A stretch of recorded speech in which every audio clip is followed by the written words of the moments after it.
Cuando se habla de justicia divina, pocos relatos causan tanto temor y fascinación como el de las 10 plagas de Egipto. En el imaginario judeocristiano, es uno de los actos más contundentes de intervención divina sobre la historia humana.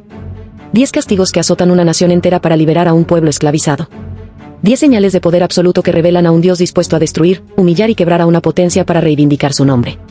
Sin embargo, cuando uno retira el velo del dogma y se atreve a mirar más de cerca, no encuentra un milagro que inspira, sino una secuencia de sufrimiento colectivo que, lejos de ser ejemplo de justicia, pone en cuestión la propia idea de divinidad. La historia, como está narrada en el libro del Éxodo, comienza con una petición justa. Moisés, el mensajero de Dios, se presenta ante el faraón con una orden clara: deja ir a mi pueblo. El líder de Egipto se niega, y con ello da inicio a una cadena de calamidades que parecen diseñadas no solo para castigar, sino para exhibir una crueldad progresiva. Las aguas del Nilo se transforman en sangre. Le siguen ranas, mosquitos, enjambres de moscas. Luego una peste golpea al ganado. Después úlceras aparecen en la piel de hombres y animales. Granizo destructivo cae del cielo. Langostas devoran los cultivos. Una oscuridad espesa cubre la tierra. Y finalmente, la más brutal, la muerte de todos los primogénitos egipcios. Desde el hijo del faraón hasta el del último siervo. Desde los humanos hasta los animales. Una venganza escalonada que culmina en un acto de terror absoluto. ¿Pero qué hay detrás de esta narrativa? ¿Realmente sucedió? ¿Qué tipo de Dios diseña un plan en el que mueren niños para liberar a sus favoritos? Las preguntas no son nuevas, pero siguen sin respuesta satisfactoria. Algunos creyentes sostienen que las plagas son un acto justo ante la obstinación del faraón. Otros dicen que son metáforas espirituales. Y un grupo más radical asegura que fueron castigos literales que demuestran el poder real de Dios. Pero el problema no está solo en el hecho de si ocurrieron o no, sino en lo que representan. Porque si tomamos el relato como verdad literal, el rostro que emerge de esa divinidad no es uno de amor, sino de dominación. La ciencia ha intentado durante décadas ofrecer explicaciones naturales a lo que la Biblia describe como sobrenatural. La hipótesis más conocida sugiere que una erupción volcánica en la isla de Santorini, hace unos 3.500 años, pudo haber iniciado una serie de catástrofes interrelacionadas. El polvo volcánico habría teñido de rojo el Nilo, matando a los peces. Eso habría provocado la proliferación de ranas que salieron a tierra. Al morir, atrajeron insectos, las plagas vinieron con enfermedades, la atmósfera se oscureció, las cosechas murieron, la sociedad colapsó. Una cadena de eventos naturales, sí, pero terribles. Sin embargo, aun si esto fuera cierto, la coincidencia con los tiempos y el orden narrado por el Éxodo resulta más forzada que reveladora. Pero volvamos al plano teológico. Según el texto bíblico, Dios no solo permitió estas plagas, sino que fue quien endureció el corazón del faraón. Lo dice expresamente el Éxodo: y el Señor endureció el corazón del faraón, y no los dejó ir. Entonces, si Dios quería liberar a su pueblo, ¿por qué manipula al faraón para que no los libere? ¿Por qué necesita que diga que no, para justificar luego una represalia? ¿No estamos, acaso, ante una escenificación divina en la que el sufrimiento es parte del espectáculo?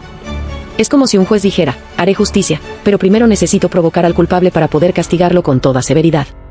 El libre albedrío desaparece, la moral se difumina, y el castigo se convierte en parte del plan. La víctima, irónicamente, es culpable por diseño. El caso más atroz es el de la 10ª plaga. La muerte de los primogénitos no puede ser interpretada de forma simbólica sin perder su brutalidad. No son soldados ni reyes los que mueren. Son bebés, niños, jóvenes. No son culpables de decisiones políticas ni religiosas.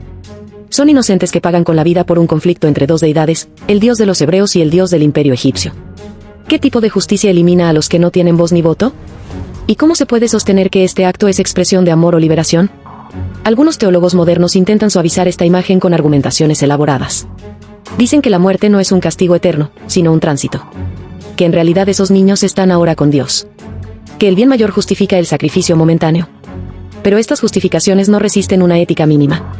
Si uno usara ese mismo razonamiento en cualquier conflicto humano, sería condenado como un monstruo. ¿Acaso no hemos criticado guerras santas, genocidios y limpiezas étnicas por el mismo motivo? Entonces, ¿por qué aceptarlo cuando lo hace una figura divina? La pregunta de fondo es más profunda: ¿fue este relato creado para narrar un hecho histórico o para imponer una teología de temor? El uso de las plagas como prueba del poder divino no es exclusivo del judaísmo. En muchas culturas antiguas, los dioses se presentaban como señores de la naturaleza, capaces de dominar el clima, las bestias, la vida y la muerte. En el caso del Éxodo, cada plaga parece atacar directamente a una de las deidades egipcias. El Nilo, sagrado para ellos, se convierte en sangre. Las ranas, símbolo de fertilidad, se convierten en plaga. El sol, venerado como Ra, desaparece. Es una guerra teológica encubierta. Un mensaje que dice: mi Dios es más fuerte que los tuyos. Pero ese mensaje, disfrazado de justicia, no deja de ser propaganda religiosa. Además, no debemos olvidar que el libro del Éxodo fue redactado siglos después de los supuestos eventos. no fue escrito por testigos, sino por sacerdotes e historiadores que querían forjar una identidad nacional fuerte para Israel. Y para eso, necesitaban relatos épicos, intervenciones milagrosas, una narrativa donde Dios esté siempre del lado del pueblo elegido. En ese contexto, las plagas no son historia, son literatura nacionalista. Como las epopeyas griegas o las crónicas de los reyes asirios. Exageradas, idealizadas, adaptadas a la necesidad del momento. El objetivo no era contar la verdad, sino reforzar la fe y el poder. Y sin embargo, este relato ha sido utilizado durante siglos como justificación de superioridad moral. Se enseñó en las escuelas, se predicó en los púlpitos, se representó en películas. La imagen del Dios que castiga con mano firme se volvió símbolo de justicia. Pero esa justicia es ciega, cruel, asimétrica. No se trata de corregir al malvado, sino de doblegarlo por la fuerza. Y el precio lo pagan siempre los inocentes. ¿Qué mensaje transmite eso a quienes lo creen? Que el poder justifica todo. Que el sufrimiento es parte del plan divino. Que la obediencia es más importante que la compasión. Muchos creyentes dirán que cuestionar este relato es falta de fe. Que no podemos entender los caminos de Dios. Que sus pensamientos no son los nuestros. Pero esa postura es peligrosa. Porque si aceptamos sin crítica que el sufrimiento masivo puede ser justo, abrimos la puerta a justificar cualquier acto en nombre de la fe. Y eso ya ha ocurrido muchas veces en la historia. Las cruzadas, la Inquisición, los genocidios religiosos, todos se basaron en la idea de que Dios permite, e incluso exige, violencia para lograr sus fines. Y cuando los textos sagrados avalan eso, la religión deja de ser consuelo y se convierte en amenaza. El relato de las 10 plagas debería ser repensado. No como hecho histórico ni como expresión de justicia, sino como símbolo de una época en la que el poder se confundía con lo sagrado. Una era en la que los dioses necesitaban demostraciones de fuerza para ser respetados. Pero hoy, ¿no deberíamos aspirar a una idea más ética de divinidad? ¿No deberíamos exigirle a nuestro concepto de Dios al menos la misma compasión que exigimos a nuestros líderes humanos? Las plagas fueron inventadas, y eso es un alivio. Porque al menos significaría que ningún niño murió realmente por culpa de una disputa celestial. Pero si ocurrieron, entonces el dilema es aún más profundo. Porque nos confronta con una figura divina que no es amor puro, sino poder absoluto. Que no enseña, sino que impone. Que no perdona, sino que elimina.